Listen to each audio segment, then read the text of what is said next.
don't have any weapons. They have organizational chaos. They make way too much sense. They've got everything you need, the picks, the opening, the assets at quarterback to make this work. And I'll show you an example. So Greg Olson agreed. You agree. Joy, we all agree. San Francisco is the best place to go. So we're going to play quarterback dominoes. Here's how it could work if Deshaun had a choice. So Deshaun, they would be Super Bowl co-favorites with Kansas City if he went to San Francisco. Yeah. That would be if I was his agent, if I was Deshaun. That's the easy one. There's no buts. Everything works. San Francisco does have a player or two they could trade. They have a surplus of talent, and they have the 12th pick they'd give to Houston. Houston would also get many of their other picks, so they could move that 12th pick up. But in this instance, they go with Deshaun Watson. Houston makes a deal. So what does that mean? Jimmy Garoppolo's on the market. Garoppolo then goes to a place he's been. They won with him. They know him. San Francisco's unhappy with him. That's why they make the deal for Deshaun Watson. And so Garoppolo goes to the Patriots, solving their quarterback dilemma. So what happens after that? So then, number 3, the Colts are a quarterback away from being a Super Bowl-worthy team. They may have misgivings about Matthew Stafford's inability to win. But Stafford, who's got the okay to look for work, would choose the Colts because he's smart enough to see, I can win a bunch of games here, and they have a great O-line and a great GM and a great coach. So Stafford would agree with it. The Colts are not going to go young. They just drafted a rookie quarterback last year, and this team's ready to win now. Why roll the dice on a rookie quarterback? They already have one in-house, Jacob Eason. So they're going to go for the best available quarterback on the market. Now that Deshaun's off, Garoppolo's off, they go Stafford. What happens after that? Well, the Jets, they didn't get Deshaun Watson. They have the number 2 pick. They take Zach Wilson. It's a fresh start. Robert Saleh. Zach Wilson is very highly graded. I think higher than Darnold out of college. So what does that do to Darnold? Washington acquires Sam Darnold. Nothing against Alex Smith. Can't trust him physically. This team, I believe, is ready to win now in that division with that defense and that coach. I think they go out and get Sam Darnold, and I think it's a great fit for Sam Darnold. Then, who's next? The Lions have a very good pick. They take Justin Fields, the best available young guy in their eyes, Midwest kid, he played for Ohio State, very popular choice. Dan Campbell, new coach, wants a fresh start. Then it's Carolina next. They go get Trey Lance. He's probably not quite ready to play like Justin Fields. Well, that's perfect because they have Teddy Bridgewater, who, like Alex Smith, cerebral, steady, reliable, teaches them the tricks for a year, then takes over, and then Teddy backs him up. Then, finally, the Texans. Oh, they're screwed. Like their coaching search, they don't have anything. So the point being is, that's why the Jets offer nothing to Deshaun Watson. Nothing.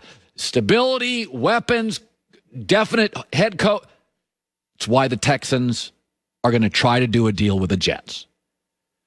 The Jets and the Texans, the Jets could say, listen, we'll give you the number 2 pick. So you get Zach Wilson. We'll also give you Darnold. And you can trade him in a year. You can start him for a year, and then trade him and use Zach. Well, it's perfect. You could get the number 2 pick and Sam Darnold. You also get the Jets have nothing but first-round picks and third-round picks because of the Jamal Adams trade. So that's why. The Jets is the one that makes sense. Or the Texans could be in. You think this thing's bad now. You may look up in 5 years, and they're Detroit. Because they've won some divisions in the last 5 years. Greg Cosell around the corner, hour 2. Live in L.A., it's The Herd. We're here in Los Angeles, and the Rams were not the team that we talked about quite as much as we did about the team that didn't do as well, which was the Chargers, because they have their franchise quarterback. And the Rams franchise quarterback, Jared Goff's position as the starter, is not very secure heading into the 2021 season. I heard this. There are rumors that he could be moved this offseason. But if he is not traded, there will reportedly be an open competition in training camp between Goff and his backup, John Wolford, for the starting job. Okay, so that's fine. Why does this make the press? It makes the press because the Rams wanted out, because the Rams went to Goff's agent and said, hey, we did you a solid. Take a haircut on your neck. Take a haircut now. Let's redo the contract. The agent said no, and so they're going to embarrass the client and put the – listen, I don't have a problem with doing this, but why does it make it out? We always say this. Stories get out because somebody wants them out. Goff doesn't want this out. No. And, I mean, when you think about it, and no disrespect to John Wolford, but it's a bit ridiculous. Yeah. Jared Goff is obviously better than Wolford. Anytime a backup quarterback comes in and does anything different than the starter does or has some sort of spark, everyone falls in love with the backup quarterback. It happens every single time. Yeah. Every single time. Unless it's just an absolute superstar. It's Patrick Mahomes. But if Patrick Mahomes wasn't playing that well, there would be some way that Chad Henne would have some fans. Ryan Fitzpatrick is the best backup quarterback in the league. A third of the NFL is vying for Matt Stafford. Nobody's vying for Ryan Fitzpatrick. We fall in love with the backups, but there's a reason they're backups. Every single time. But to your point about his contract, Goff will take up $67 million in cap space over the next 2 seasons. He has a cap hit of $35 million next season, $43.325 million in fully guaranteed payments due over the next 2 years.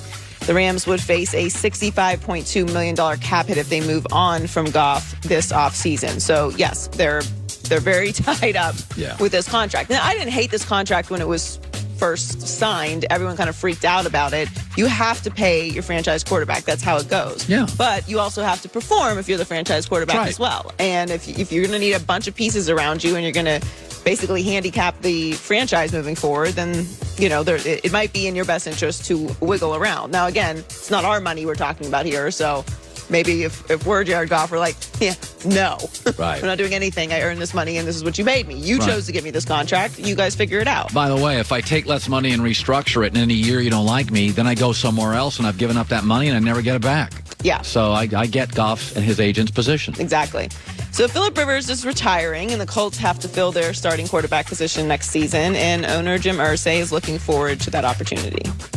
It's not, how do you solve the quarterback situation? Boy, is that a tough problem. Isn't that going to be hard? No, that's opportunity. I see this as opportunity.